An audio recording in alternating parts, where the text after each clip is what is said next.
wasn't just Swiss bankers who dealt with Hitler's Reich.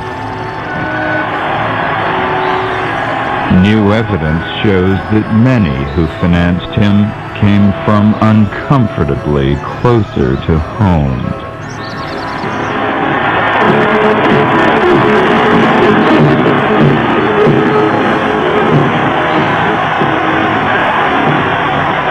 The notion that the Swiss were the primary collaborators in the Germans is to me absurd.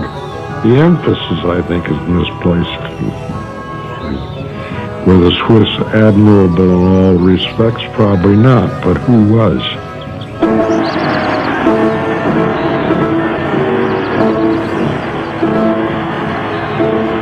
While war raged, there were British and American bankers who continued to do business with the Nazis.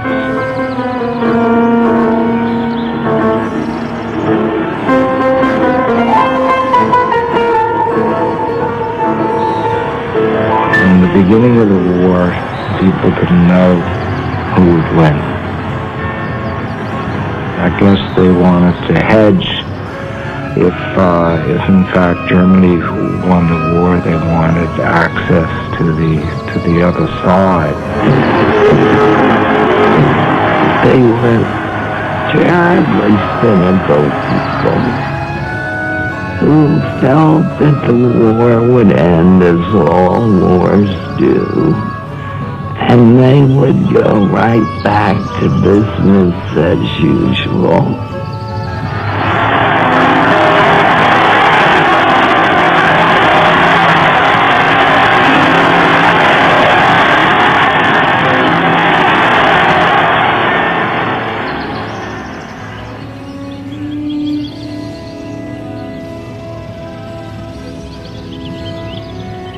In the Franklin Delano Roosevelt Library at Hyde Park, New York, records of the president's term in office are stored.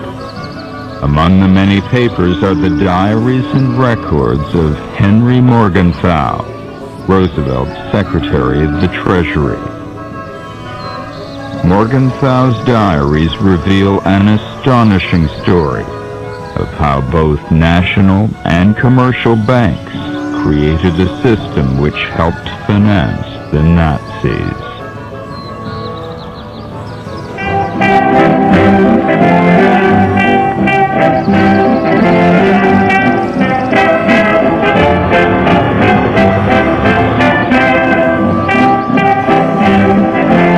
The 20th century brought with it global finance and the need for governments to settle huge debts. Traditional bank clearing systems simply could not process the volume of transactions. Nach 3-jähriger Pause bin ich durch das Vertrauen des Herrn To solve this problem, German economist Hjalmar Schacht masterminded a new bank, the Bank for International Settlements, based in Basel, Switzerland. The BIS, as it was known, would be the central bank to Europe's national banks, such as the Bank of England and Germany's Reichsbank.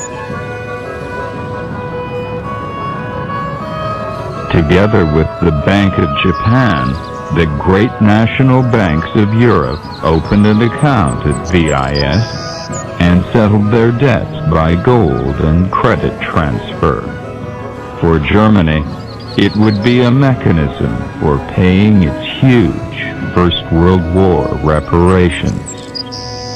The BIS was a bank set up in 1930 to help transfer reparations. The bank was used to intermediate between the Germans paying reparations and the Allies receiving it. And then it became useful as a club of central bankers in Europe who would get together once a month and discuss their common interests.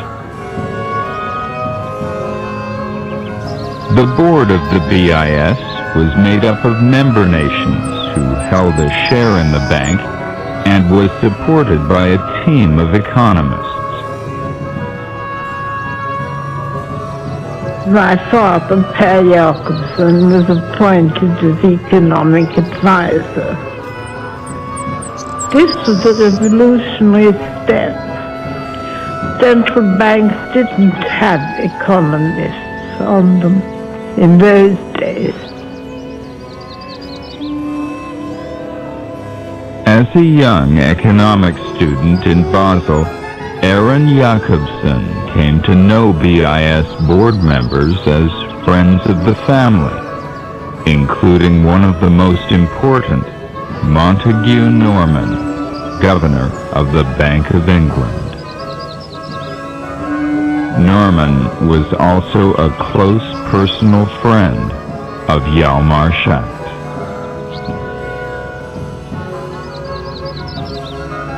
Both used instinct, as did my father. Their economics was based on the instinct they had, and they sort of knew what was round the corner. They had the same job, and if someone has much the same job as you do, you can talk to them in a different way to some outsider.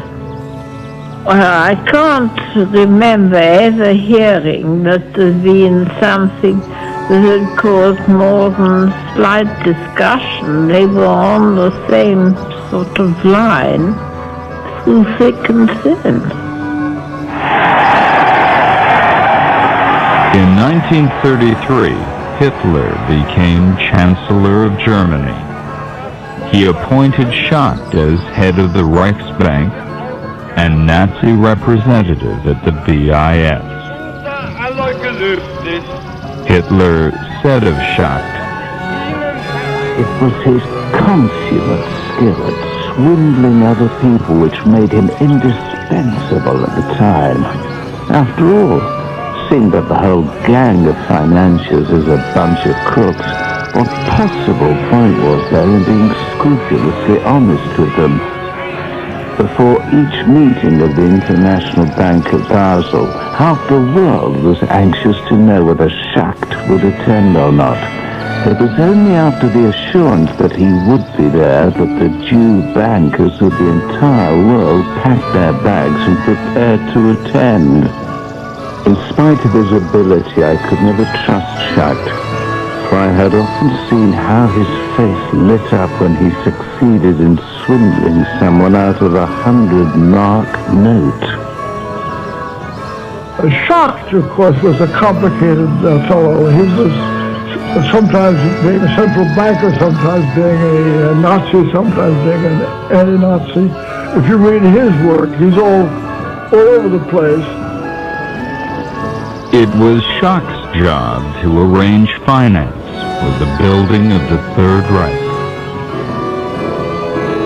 The BIS channeled investments from the Allied powers into Germany for the expansion of her economy.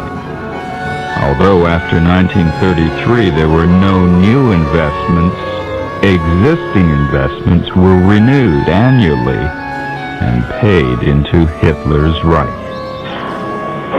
By 1939, 294 million gold Swiss francs had been channeled into the German economy.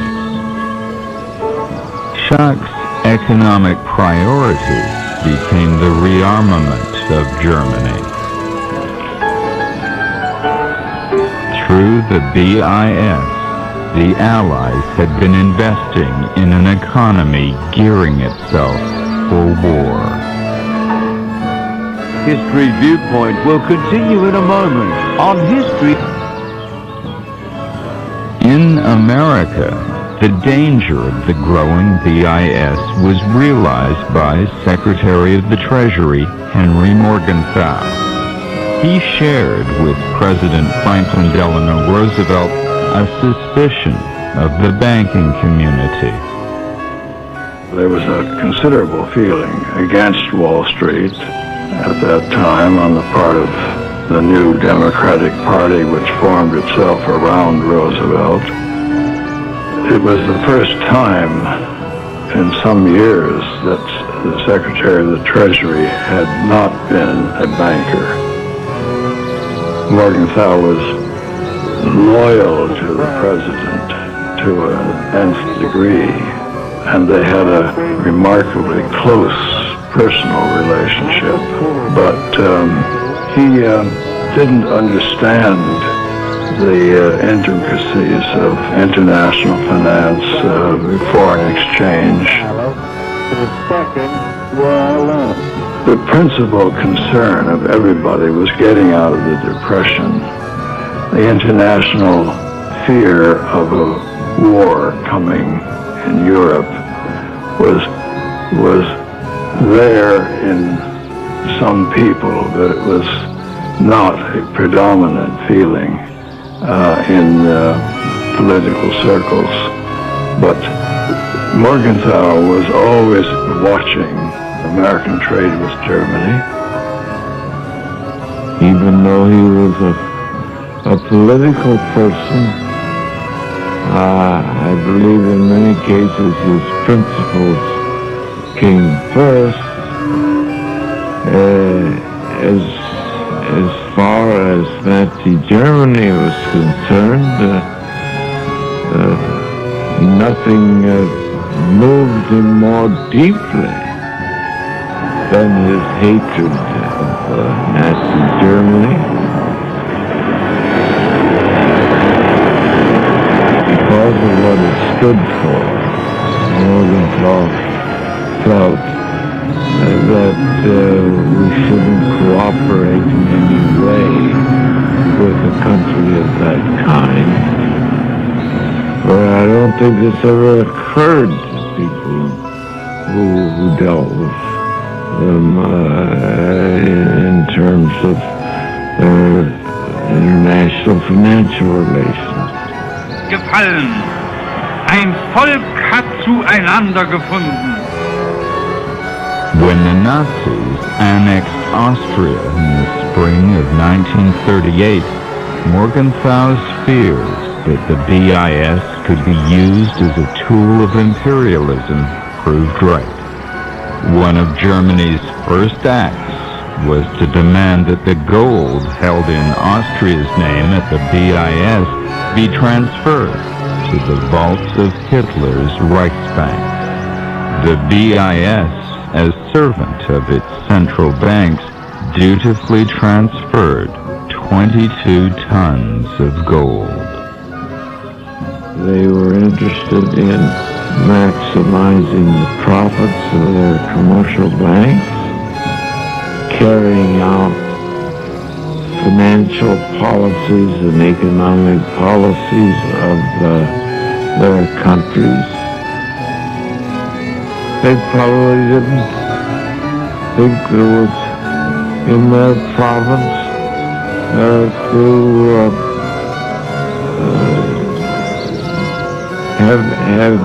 be guided in any way by the nature of the country that they were dealing with. On March 16, 1939, Montagu Norman was still espousing the virtues of the BIS.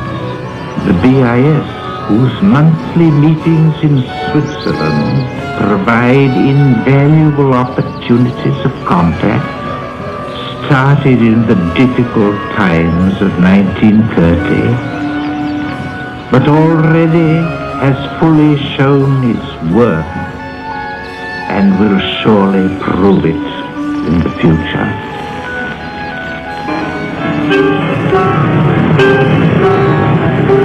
As he spoke, Hitler's troops were occupying Czechoslovakia. Again, the Nazis demanded Czechoslovakia's gold, just as they had done with Austria's.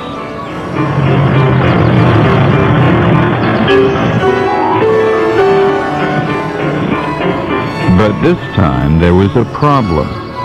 Much of Czechoslovakia's gold had been shipped to a safe haven, the Bank of England. Unfortunately, some of it was in a BIS account at the bank.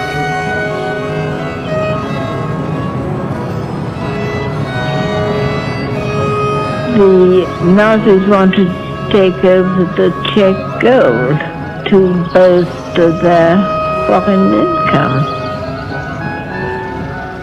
I was told the governor and his senior colleagues were had up at pistol point and said, if you don't authorize this transshipment of the gold,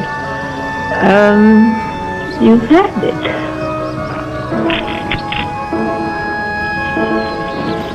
The directors of Czechoslovakia's National Bank were ordered to contact the BIS and demand that their BIS gold be transferred to the Reichsbank.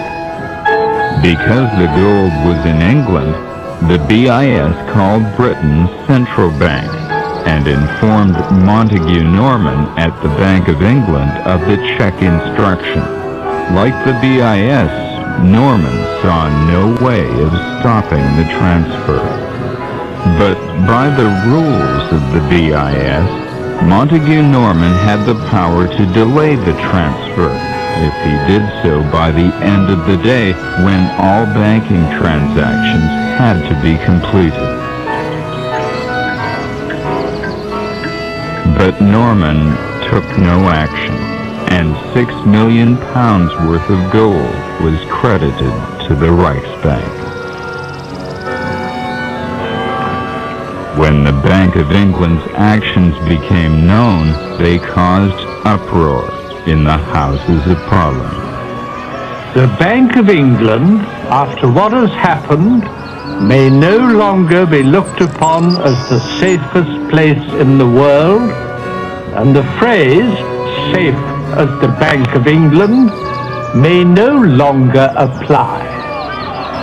The Bank for International Settlements is the bank which sanctions the most notorious outrage of this generation, the rape of Czechoslovakia.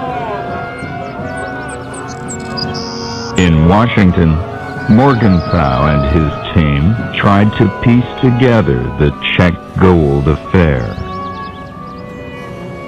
The Treasury had a lot of information and contacts coming in from these 5 or 6 top Treasury people in the embassies.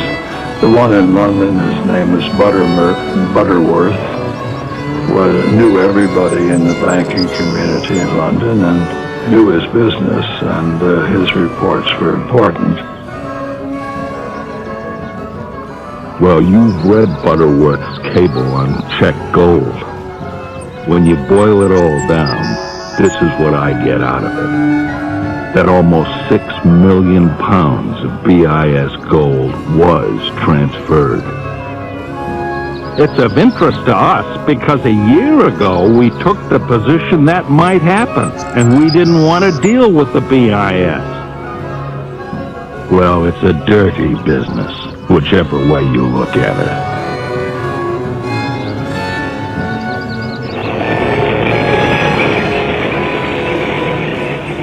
By that summer, Europe was preparing for war.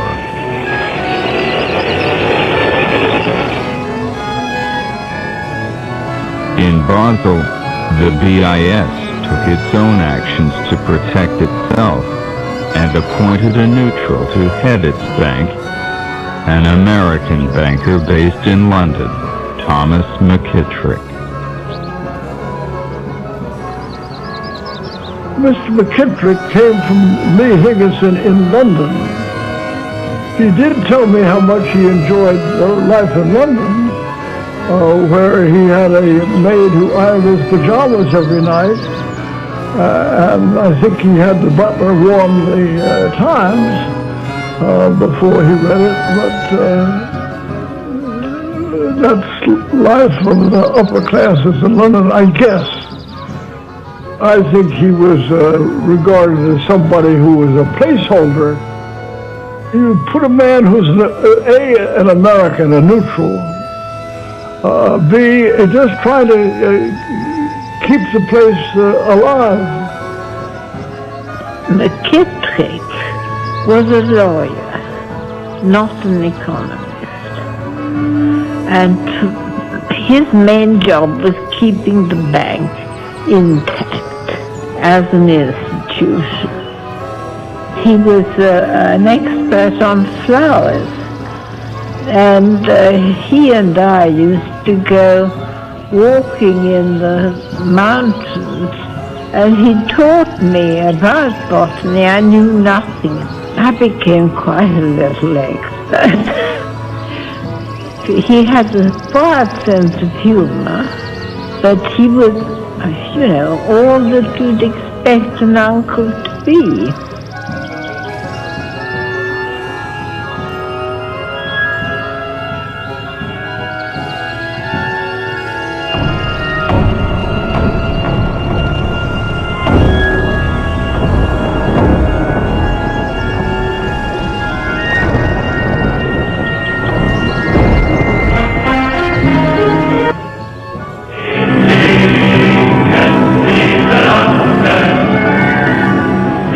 With the invasion of Poland, war in Europe broke out.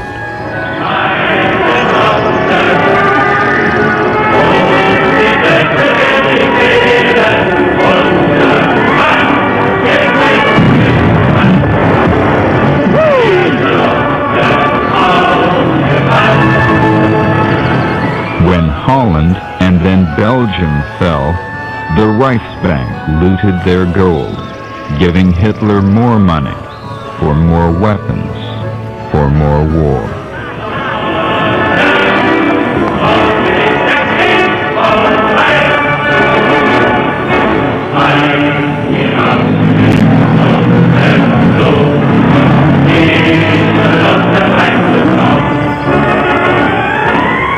Some of that gold found its way to the BIS.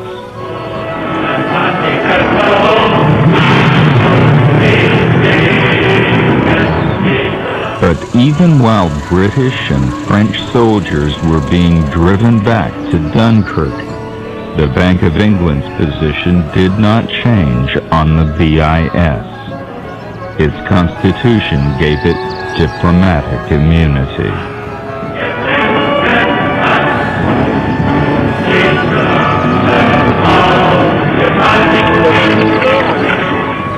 La désignation des ports devra tenir compte des ports d'attache du temps de paix. In June 1940, the citizens of Paris learned of their country's defeat. Il n'a pas l'intention. When Paris fell in 1940, I decided that it was time to get out of Basel. Either the war would be short and the Germans would win, in which case I wouldn't want to be there, or the war would be long, and in which case I wouldn't want to be there. And my wife was pregnant, and so we went to one doctor, an older man. He said, don't travel. So we went to his nephew, a younger obstetrician. He said, travel. So as is often the case, if you get two conflicting opinions, you take the one you want. McKittrick officially suspended board meetings for the duration of the war. He and the economic advisor of the bank went to live at Rougemont, 100 miles from Basel. A friend of his owned the castle, and McKittrick had permission to use it. I went and counted the number of beds in the servants' wing, and there were 22. And we had a staff of 6 plus one chauffeur. During the war, enemy nationals were ordered not to fraternize, but at the BIS, old friendships died hard. A technical show was made of keeping the Allies on one side and the Germans on the other side, but of course it never worked out. They just sort of mixed up and walked across the room and said, "Now, Hans, how did you get on when you were doing and had your new baby come?" and all these things. And you know, you wouldn't have known a war was on.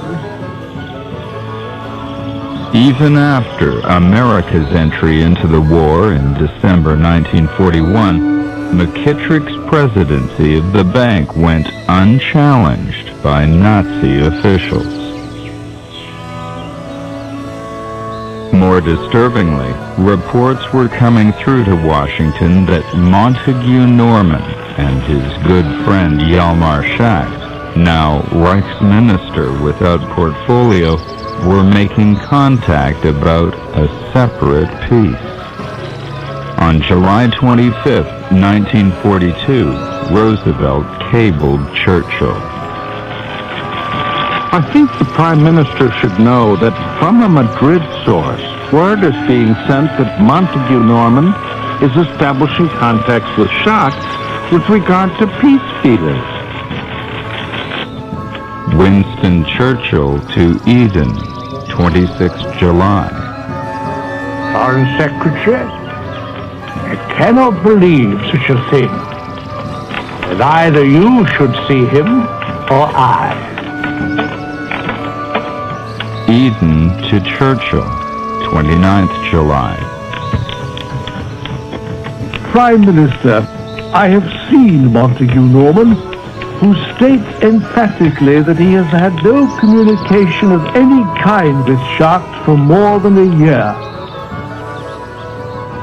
Churchill to Eden, 31st July. Foreign Secretary, we have been at war for over 2 3/4 years.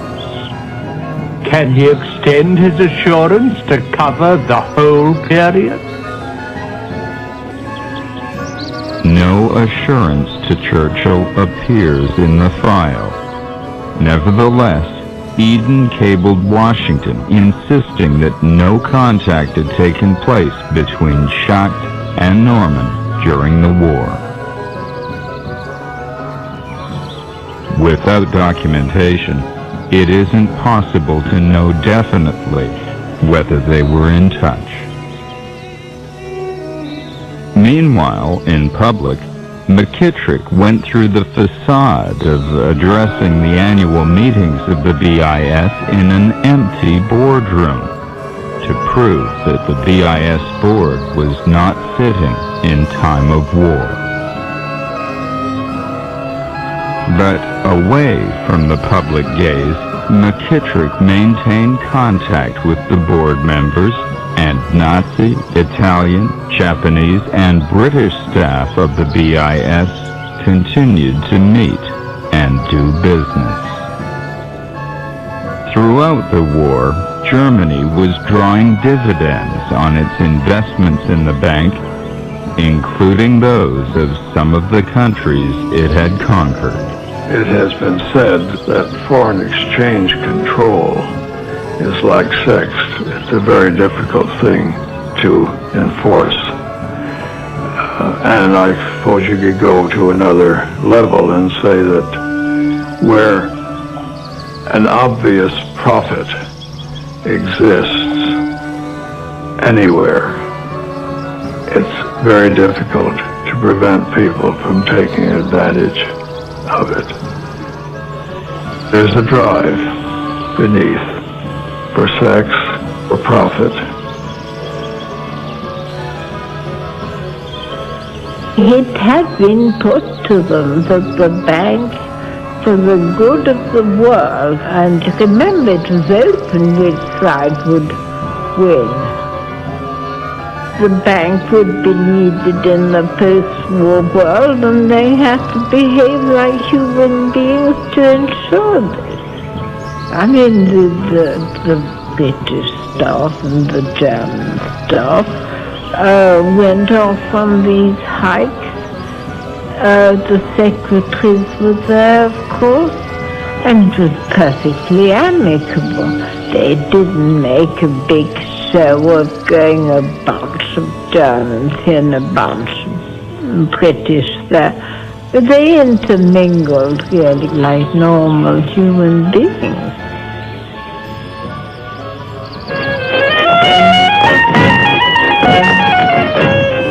The staff of the BIS also enjoyed travel privileges, courtesy of the Axis powers. In 1942, BIS President Thomas McKittrick set off for the United States.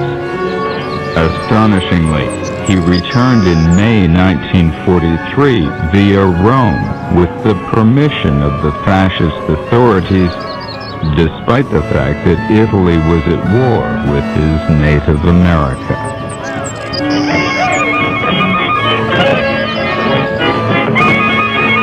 My father went up to Sweden. I think that was about 43. He went through Germany, and of course he always thought Mr. Poole, the Reichsbank, he asked Poole to let him go to England, and Poole said, "Oh, yes, do go to England. In fact, it would be very good for the BIS if you did." Poole was definitely for keeping relations with the central banks as intact as possible. He certainly sent messages to Norman through my father, saying, "I hope you're all right and that you haven't been wounded," something like that.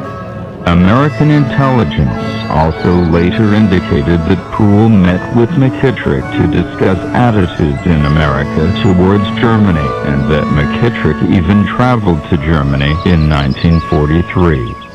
The apparent closeness of BIS's relationship with the Axis powers was viewed with alarm by a growing team of U.S. Treasury investigators. When I went to work there in the fall of '42, there may have been 14, 20 lawyers and about 100 investigators and maybe 100 auxiliary personnel. And it ended up in a very large outfit of 2,000 or 3,000 people. They were, I guess, very idealistic people. We felt that when young men and women were risking their lives and being killed in the mud in Italy, they deserved better from the folks at home and from their government. History on History Viewpoint.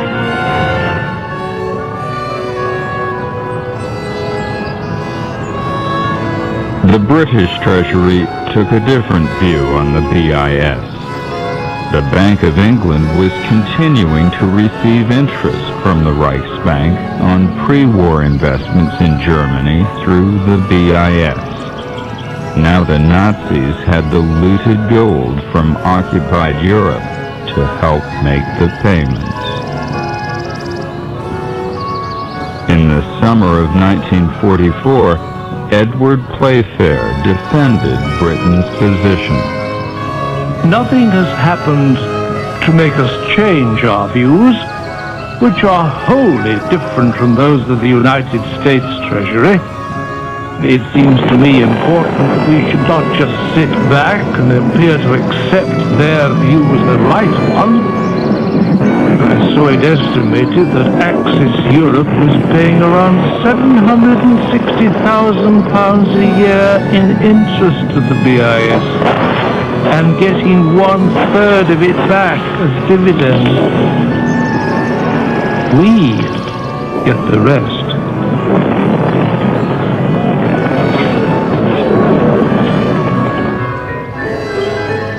By 1944, the U.S. Treasury had a massive dossier detailing the collaborative activities of the BIS. And when the Norwegian government in exile made a formal protest about the BIS's activities, Morgenthau was ready to make his move. At Bretton Woods, New Hampshire, delegates from 44 allied and associate countries arrived for the opening of the United Nations Monetary and Financial Conference. They will work in the seclusion of this White Mountains resort.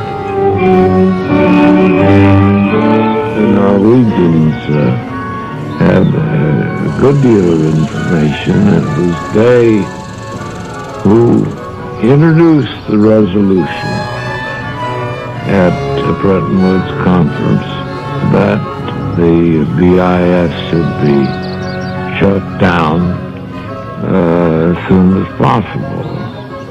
Morgenthau was impressed with this. He had talked to the Norwegians, and he was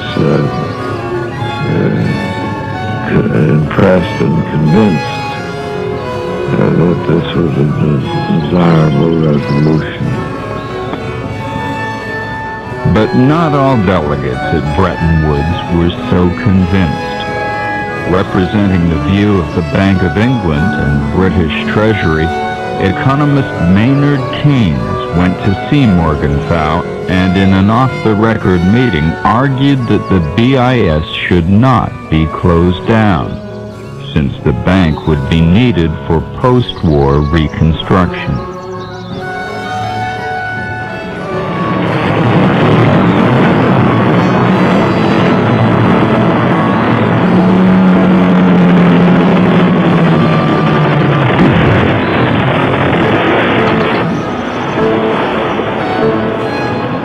While the debate over the BIS raged at Bretton Woods, the tide of war had turned against the Nazis. Allied troops had invaded Northern Europe.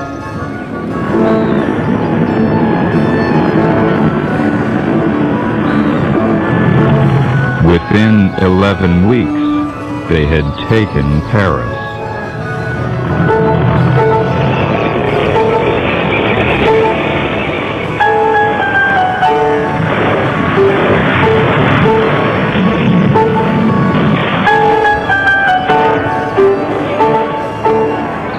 Harsh treatment was meted out to the Parisians who had collaborated with the enemy.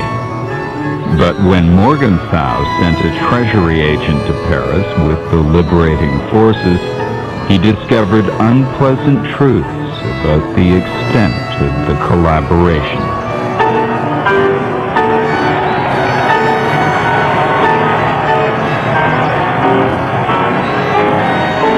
In December 1944, a report arrived on his desk about the activities of the Paris branch of the Chase, one of the biggest banks in America. The Chase Paris showed itself most anxious to please the German authorities in every possible way. For example, the Chase zealously maintained the account of the German embassy in Paris, as every little thing else. The whole objective of the Chase policy and operations was to maintain the position of the bank at any cost. I recommend that this investigation should be pressed urgently and additional personnel be sent to Paris ASAP.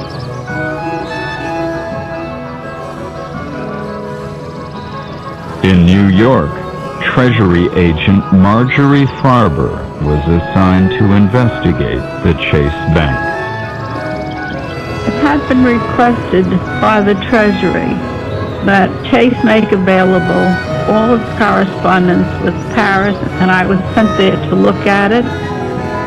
There had been some rumors about the Chase Bank cooperating with the German industry. So perhaps that was the reason why, but anyway, that was what I was supposed to look into, whether there was anything behind it or not. In the course of her investigations, Marjorie Farber discovered a worrying truth. In 1941, decrees were announced in France restricting the freedom of Jews. The Chase Paris took a controversial measure. They jumped the gun. They broached the question, well, if that's the case, perhaps we shouldn't let the depositors who are Jewish, who deposit in Paris, we shouldn't let them take their money out either. These measures taken against Jews by the Chase Paris occurred while America was at peace with Germany. A later report contextualized the actions of the Chase Paris, saying that the Chase had received a notice of the freezing of Jewish assets and believed the freeze was legally binding. The same report also confirmed that a leading member of staff at the Chase Paris had made the most of his opportunities of being nice to the German officials. U.S. Treasury investigations also cited other banks in France as having cooperated with the Nazis. One of the banks, I don't remember whether it was Westminster or Barclays, they asked the administrator appointed by the German government whether they should keep the Jewish employees. Maybe they should throw them out or get rid of them one way or another. And his answer was, I really don't care. He'd go by French regulations. I have none. Now, they didn't have to ask that, obviously. The intention was certainly to make a good impression. In fact, a report by Farber names both Westminster and Barclays employees, acting beyond the control of their London offices, as having volunteered to the Germans that they had Jewish staff. But there is no mention in the report that they took action against Jewish assets as early as the Chase.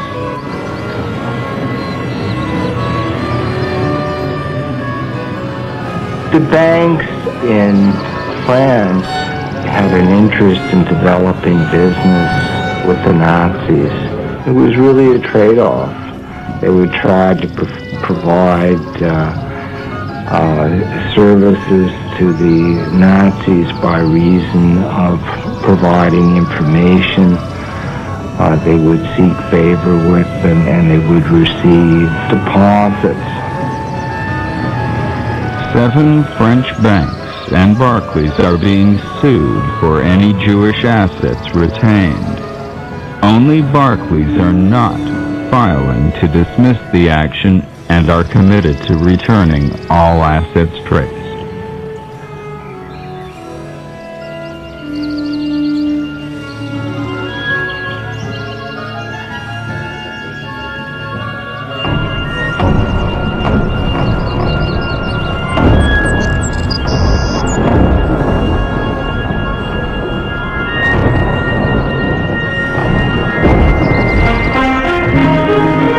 History Viewpoint will continue on History Viewpoint.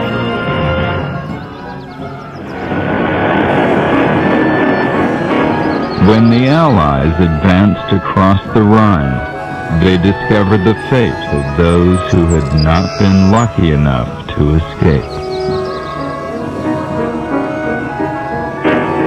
In Hitler's concentration and death camps, it was clear that the Nazis had been stripping even the most intimate assets from their victims.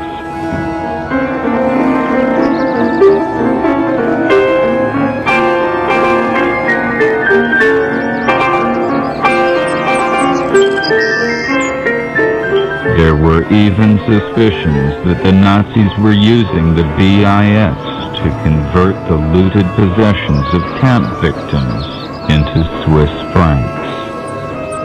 I don't think we knew what specifically the BIS was doing, but even without full proof, the U.S. Treasury was convinced that the BIS was assisting the Germans in this process, even down to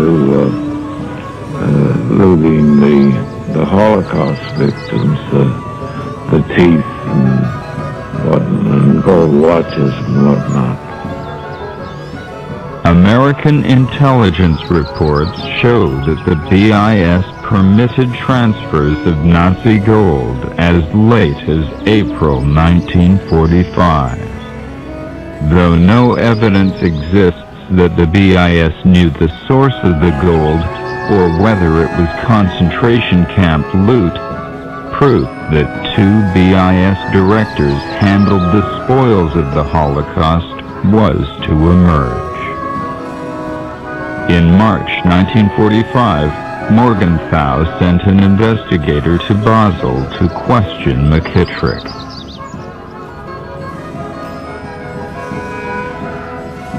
I thought you would be interested in the attached memorandum of my conversation with McKittrick in Switzerland. I was surprised that a voluntary recital intended as a defense of the BIS could be such an indictment of that institution. I asked McKittrick why, in his opinion, the Germans had been willing to allow the BIS to run in the manner which he had described.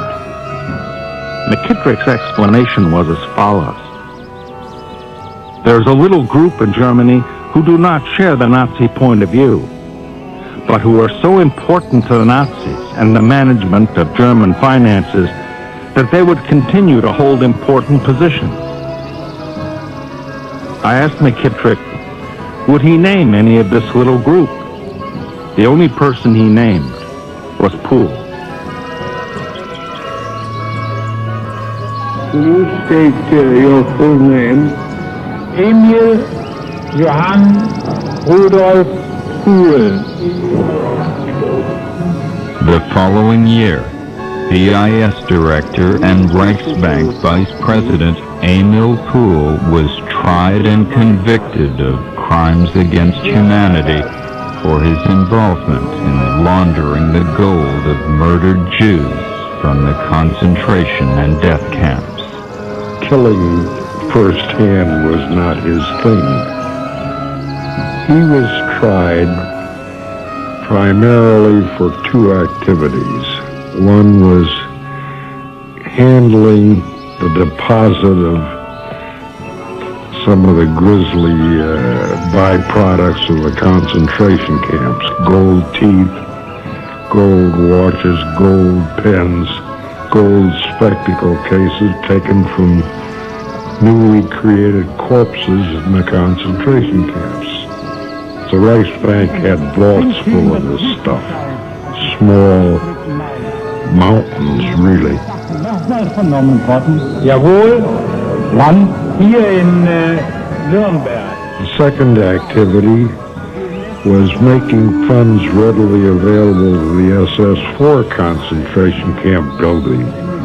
And Poole, in order to make sure that the state wasn't investing its money foolishly, toured the concentration camps and made sure that they were doing what they were supposed to do. Vorgeführt worden ist, wo drauf steht, Reichsbank. Also tried and convicted was BIS Director and Reichsbank President Walter Funk. The head of the Reichsbank would not know. You wouldn't know that. Would you know about the 1,000 wagons of textiles that this SS man said had been shipped, or warehousing, composed of the clothing of dead Jews who'd been exterminated? In the course of the trials, some other intriguing evidence came to light. Well, I can recall a Dresdner Bank document which I thought was interesting, which listed American bankers favorable to the German cause. I think that was practically the heading of the document. It was a who's who of American bankers. And the Chase was definitely on that list. Oh yes, the Chase was on the list. That was one of the things that caught my eye. As the war drew to a close, Morgenthau had begun to receive reports on Nazi plans for a resurrection of Germany after her defeat, financed by investments in America and other neutral countries. His suspicions about Germany reinforced, he completed a plan which was to remain his notorious footnote in history. Positions Morgenthau and White were that you shouldn't allow Germany to be reindustrialized. Germany should become a cabbage patch.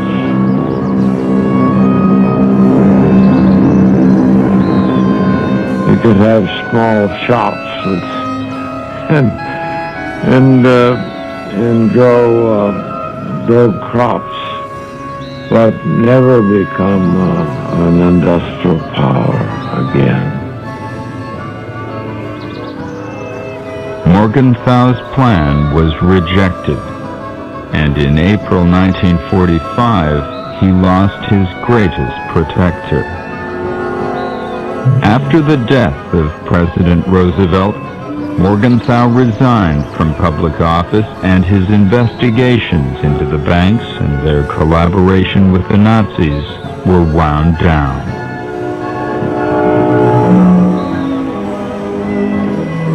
No further action was taken against the Chase, Barclays, or Westminster banks, and in Basel, the BIS left their old headquarters behind them, but continue to this day to do business as usual.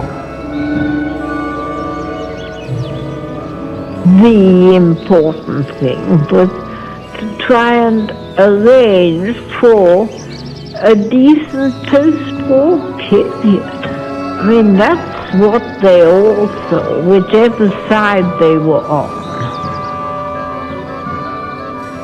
If you have one institution in Europe, well, you want it to stay working, be important, and really help in the post-war period, and that's what the BIS did. According to the testimony, you said we have fallen into the hands of criminals. How could its architect, Hjalmar Schacht, had been imprisoned by the Nazis for the last months of the war. Though acquitted at Nuremberg, in 1947 a German court sentenced him to 8 years hard labor for war crimes.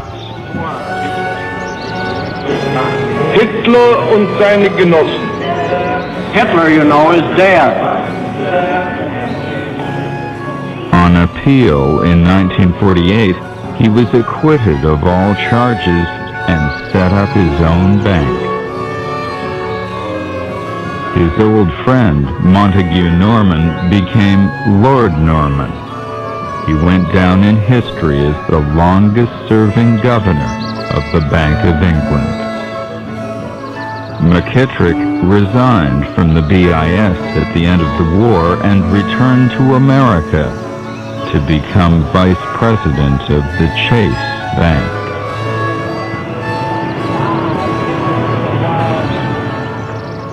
Emil Poole was released after serving just 4 years and 7 months in prison, and in 1954 he applied for a visa to America. He gave his visa reference as the Chase Bank. The American Consulate General wrote, commenting on his war crimes record, It should be noted that the Consulate General has, in the course of its examination, found no other grounds which would prevent Mr. Poole from receiving a non-immigrant visa. Mr. Poole is one of the outstanding bankers in Germany and wishes to proceed to the United States on the invitation of several well-known American bankers to participate in discussions of some importance.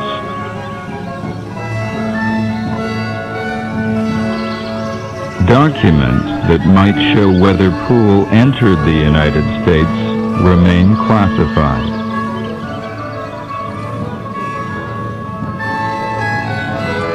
They were going to be on the right side no matter what happened. Banking is banking. And if these fellows were interested in having a nice, peaceful relationship, German, British, didn't matter to them. A nice, peaceful relationship with everybody making money. Those who fought the bankers did not fare so well. Our American way of life, which has flourished under our republic, and has nurtured... The war against Nazism was over. The war against communism had just begun. Harry Dexter Weiss, Morgenthau's second-in-command, was accused of being a communist. He suffered a fatal heart attack while under investigation in 1948. White was only one person on whom self-confessed communist agents informed. Other members of Morgenthau's team were also accused, and his administration became tainted with communism. They were all given a terrible thrashing by the House Un-American Committee and years later by McCarthy. Mr. Morgenthau, I think, felt betrayed. And of course I was so saddened to see him in the last years of this very great and prominent life in which he had earned so many kudos. I was very sad to see him feel that way, and I would say, oh, they never proved anything about this one, and they never proved anything about that one. It's just that all of these poor people, some of them were the most brilliant economists in the world. Their lives were destroyed. Morgenthau spent the last years of his life building up an archive to preserve the truth for future generations.